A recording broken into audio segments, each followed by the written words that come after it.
Despite being rough around the edges and some other issues, especially during startup, which I'll cover in a minute, Delta Force is actually running on the Steam Deck. Now it's officially launched, which is a huge win for Steam Deck considering releases recently. However, it's not all plain sailing.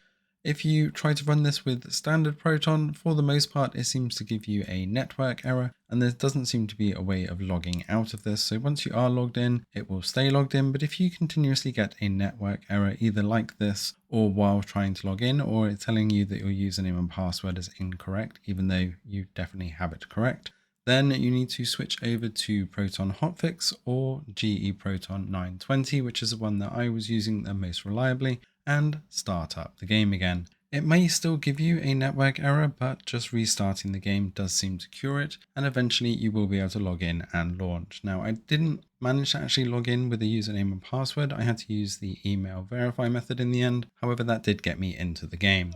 Once I was in though, it's running at a pretty decent 50 to 60 frames per second, which is very surprising, even with this sort of game, considering what we saw with the alpha testing and with similar games. Running this at more than 40 frames per second is definitely a huge bonus. It's going to be difficult though, especially with the keyboard and mouse mapping, as this does not support controller out of the box. I have modified one of the community layouts to something a little bit more easy to manage and more my preferred style, especially for FPS style games, which I have exported to the community as the SDG Delta Force layout, which you can see here, but I did forget to map the number 4 key, so make sure that you add that to the virtual menu to make sure that you don't miss out on skills.